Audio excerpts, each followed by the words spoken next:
Welcome to another episode of the Interfaiths podcast. I'm your host, Professor Iqbal Akhtar here at FIU, and we're very honored today to have Jenni Pearson to talk to us. She's from the Jewish Federation here in Miami, and we're going to kind of go a little bit into her background, her experience, and the work that she's doing for Federation. So welcome, Jenni. Thank you. Thank you for coming. Talk to us a little bit about your life. Who are you? Wow. So professionally, Life, like start off from, who are you personally? And then we can get into professionally. Talk a little bit maybe about your childhood. Okay. What are some of the things that shaped who you are as a person? Okay. So I grew up in New York, but I spent part of every year here in Florida. My family had a lot of family here, and so we would be here for like every summer and every school break and everything. And my father eventually had part of his company here and everything. So Florida is a big part of my life, even though I grew up in New York City. But I grew up with parents who were very active in their community. They both were community leaders in different ways, either as part of boards or presidents of organizations, from everything from the neighborhood association to the local hospital to a Jewish school for kids with special needs. My dad was a big part of that growing up, and our synagogue. And so being Jewish was a big part of my childhood. We were a observant reform home. Okay. So what that means is, even though my mother grew up traditional and my father grew up in the sort of worker circle, which is the sort of socialist kind of like Eastern European Jewishness, he became more actively religiously active when he met my mom and when he married my mom. And so we celebrated every holiday. We marked Shabbat. We were very Jewish, actually, in a neighborhood that was not Jewish in Brooklyn. It's hard to imagine that, like, Right. when you think of Brooklyn, you think of like Jewish, but we lived in a part of Brooklyn that was like people from the Mayflower. Okay. So, Wow. so it was really weird. Yeah. I always was kind of like feeling like an outcast as a Jew, not as anything else, not intellectually, not socially so much. But, I definitely felt like my family was different. Like there were big cultural differences that I felt. And then, of course, in Florida, we were on the Gulf Coast, which is also less Jewish than this coast. And so it also was sort of like being an outcast to be Jewish. So as I grew up, I did decide that I was more interested in making a life in Florida than New York City. I grew up active in the arts. I went into the arts professionally as an adult, and I thought it would be a more interesting challenge to be in Florida, and which was at the time a growing cultural community. I mean, it's still growing, but it wasn't like New York City, which is like you would really be a really small fish in a really, really big sea in terms of the arts. And so I thought it'd be a much more interesting challenge to be in a place where culture is sort of less present and less understood. And so I worked in the arts from the beginning of my career. And I was working in the arts in a field that centers on community engaged practice. Okay. So artists and organizations that do arts for social change. So very early on, I was introduced to the values of community-based work and community responsive work and community values and social change values, and social justice values. So I've done that in my career at all different kinds of organizations, from very small grassroots organizations to very large major institutions like the Florida Philharmonic, which doesn't exist anymore, and the Adrienne Arsht Center, where I was the director of community engagement. So my work sort of became, because there was so much of it was about building that bridge between the arts Right. and community, I focused a lot on community engagement. Okay. There was about 10 or 15 years that I was specifically focused on the community that I was focused on in my community engagement was the Jewish community. Okay. So I was really interested in arts programs and I produced arts programs that were about pushing the edges and redefining or helping people get beyond stereotypes about what Jewish culture is, and also doing breaking the boundaries of what Jewish culture is. Can you give us an example? So yes. So one of the things I did was I took a traditional Passover Seder and I worked with a group of artists and I assigned them all, well, they chose, self-selected different parts of the Seder that they felt a particular connection to, and they interpreted that part of the Seder through their artistic practice, whether they were performing artists or visual artists. Okay. So we had poetry, we had film, we had sculpture, we had painting, all that each piece represented a different part of the Passover Seder. Oh, wow. Should I explain Passover Seder a little bit more? Probably, yeah. So a Passover Seder Seder means order in Hebrew. And a Passover Seder is the home service that we have during Passover, which is an important Jewish holiday in the spring. That's around when Easter is. And it reminds us of the story of Exodus. It's all about the story of Exodus. And it has a prayer book called the Haggadah that takes you through the story and takes you through remembering that we were slaves in Egypt. And that is really important to the work that I do now. So a really, really significant value is remembering always that we were slaves in Egypt, and therefore and we were the strangers. And so it's always really important that we take care of anyone who is enslaved, anyone who is oppressed, anyone who is othered or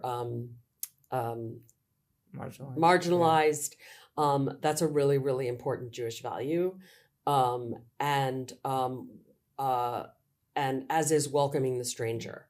So it's very much about building bridges. Sure. It's very much about that. So that's what a Passover Seder is. It has all these different parts. It has something called a Seder plate, which has different symbols.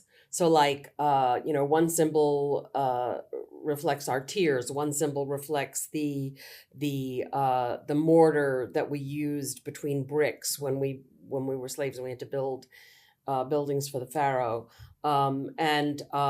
So we took the Seder plate. People took things on the Seder plate, but they also took different prayer sections. Like, for example, there's the 4 questions, which is when the youngest person at the table asks, and Passover Seders happen around a table. I should have said that. And in the 4 questions, the youngest person asks all of these questions. Most significantly, why is this night different from all other nights? Which always reminds us in everything we do to really look at the uniqueness of every situation and what we're trying to remember by it, that we are keeping it unique and holy. And there's another part. So somebody did the 4 questions as their theme. And there's a lot of themes of 4. There's 4 cups of wine traditionally. And there's 4 children, which traditionally is 4 sons. But having grown up in a progressive Jewish movement, we're egalitarian. So we do it as children. And so one doesn't know how to ask and one doesn't know how to, get themselves out of a situation, and it's really interesting to look at all of these different ways of being human, and we can find ourselves in all four situations. My husband did a reinterpretation of it that we use in our Seder, which is four intelligences. Oh, interesting. Okay. So we focus on that. So that was an example of an art project where artists took a Jewish tradition and turned it into their artistic practice. Right. So it was extremely, obviously very contemporary because it was live living art that was made in the moment. And I liked to think of the Jewish culture that I produced as being beyond Fiddler on the Roof. I always used to say it's beyond Fiddler on the Roof, because so often when people think about what is Jewish culture, they think of Fiddler on the Roof. And, being Jewish is so much more than Fiddler on the Roof. One of the main things is that Fiddler on the Roof talks about one community of Jews in a certain part of the world. And in fact, the Jewish diaspora has taken us all over the world. And there's Jews in every continent and almost every country, and people practice in so many different ways, and there's so many different traditions and foods and different kinds of music, which was another thing that I did, is I created a music festival called the Guava Rugelach music festival. Okay. So Rugelach is a pastry, little pastry that that's common in Eastern European Jewish communities. And I walked into a store and a kosher market here in Miami, and I saw a package that said guava rugelach, and I was like, only in Miami. Like, only in Miami would they take a tropical fruit and make an Eastern European pastry out of it. And that was when I got the idea for the name of the festival, but I was already working on this unnamed music festival that was about bringing together all the different kinds of music that comes from all the different kinds of Jewish communities that exist in Miami. Wow. So that festival happened about 3 or 4 times. Okay. And that was really fun. And then we also had like a, I forgot what we called it, Guava Jam. And it was the different cultures of music coming together. Oh, wow. Okay. And playing a song together, but with their own musical traditions. Wow. So like all the artists jammed together on the stage. It was pretty cool. That's amazing. Wow. I mean, it's really kind of pushing the boundaries of like of culture, and I think Miami is good in that sense, is that you actually have such a remarkable combination of people, and it's a massive. It's a big community. Yeah. And like you said, they're representative from all across the Jewish diaspora here. All across the Jewish diaspora, and then it ends up having its own Miami flavor. Right, exactly. Which is informed by all of these other cultures. Right, exactly. So that's very cool. That's interesting.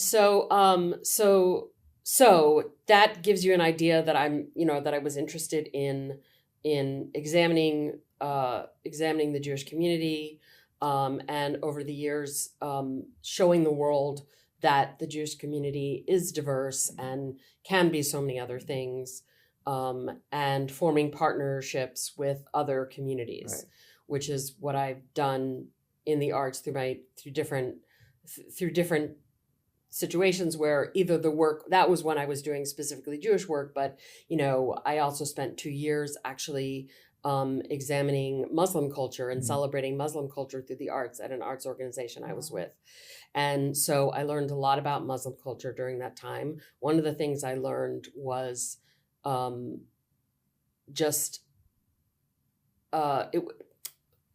learned how accessible it was to me because of my own traditions. Ah, interesting. Okay. So it was really interesting to understand culturally rooted work based on, or culturally rooted ideas based on text, based on religious traditions, based on, exactly. So that was really cool. And I also spent some time, we were doing a few seasons looking at environmental work. And so we were forming partnerships with environmental organizations, and learned a lot about that then. So that's when I went to be director of community engagement, and I was really interested in. I was producing all the community programs at the Arts Center.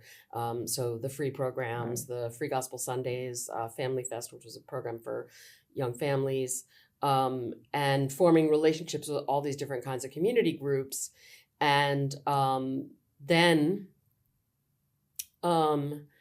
October 7th happened, and I felt this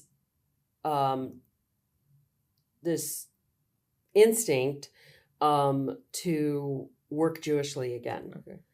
And so I was very, very lucky to find my current job, which is community relations manager for the Jewish Community Relations Council of the Greater Miami Jewish Federation. So my work is about bringing all of those partnerships that I started forming around the community, plus forming new ones, and really building bridges between the Jewish community and other communities. They're not only faith-based; they're also culturally and spiritual. Not spiritual. They're culturally and socially based. It's great because I get to work with so many of the same people and the same communities. But it's really about like, how do Jews and Muslims live together, work together, celebrate together, find our similarities, and not just talk about our differences. I just launched a program that I'm really, really excited about. Called Rekindle Miami. It is a program that is about Black Jewish relations. And it is for people in their 20s and 30s. It's a cohort. We had our first meeting this past Sunday, I guess almost a week ago. And how's it going? It was great. It was like great to have everybody in the room. People were really, it's facilitated, and there are guidelines so that, it's a safe space where everything that happens there stays there. We just had the first meeting where we sort of like talked about ourselves and talked about our identities and talked about assumptions and stereotypes that people make about us just based on how we look or whatever. But we're going to do some cool things like we're going to be, well, not so cool, but looking at, it's cool, but not cool, to learn about anti-Semitism and racism and white supremacy. So I love the idea of Jews and people from the Black community being in a room together and together hearing about racism and being able to talk about it, and together being able to talk about anti-Semitism, and together being able to talk about white supremacy, which affects both of us. I really love that it's a space for that dialogue to happen. And I hope that it's 6 months long, and I hope that afterwards people remain friends and remain in each other's lives and remain doing things together. Absolutely. That would be a real sign of success. That's amazing. It happens that way. You've had like a very interesting professional journey, and what do you think is one of the what are some of the challenges that you are going through now working with Federation? You talked a little bit about October 7th. How does that complicate the situation in terms of the work that you're doing? That's a really great question, and really real. There's a lot of misinformation about October 7th, and there's a lot of misinformation about what's going on in Gaza. And it's created a lot of division. And so I would say one of the hardest things is navigating those divisions and being the person that's about everybody being in the room together regardless of those divisions, or bringing people together over their divisions or beyond their divisions. So there's a lot of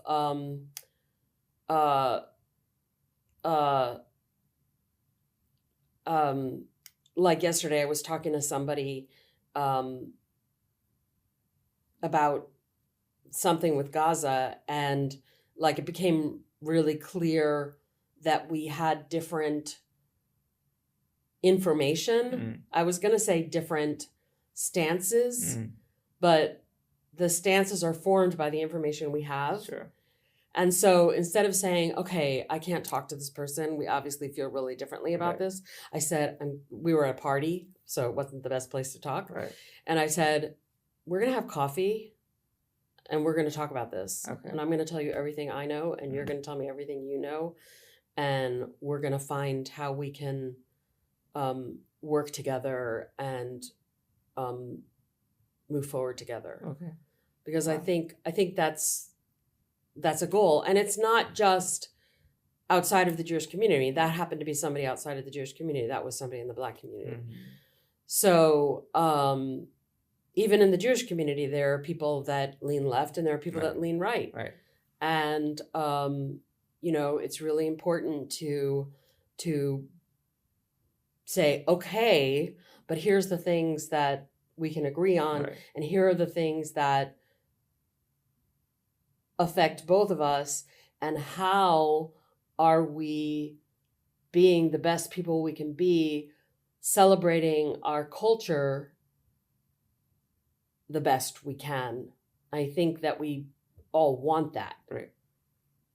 So Yeah, no, I mean, I think, one of the things that I've also seen, so we're starting a student dialogue group here at FIU, and there have been, I think one of the things is that we also assume that people on the other side are all kind of monolithic as well. Right. And there's actually a lot of diversity even among people that are different from us, and to be Right. able to engage. And there are people that are open, right? And so you have to figure out who those people are and engage with them. Right. And I think, again, part of the way that you're able to with them, talking to them. And I think that's exactly the work that we need to be doing. And it's not just, I think, in terms of interfaith work, but even, we talked earlier about political polarization in the United States as well. That's a really big issue as well. So, what are your politics? And then how do you self-select then? right. Instead of engaging with the other or with someone who has different sort of perspectives. Right. Yeah. So actually, because you said this, I actually want to go back to something Sure. that I said, which is I said, in the Jewish community, there's people on the left, there's Right. people on the right. It's not that simple. It's Yeah. not whatever the two version of monolithic. It's not biolithic. Right. I just made up a word. Bifurcated, yeah. It's not binary. Yeah, Hello, yeah, that's the word. right. So it's not left and right either. It's like this incredible continuum with people in all different spaces. Right. So, and I think that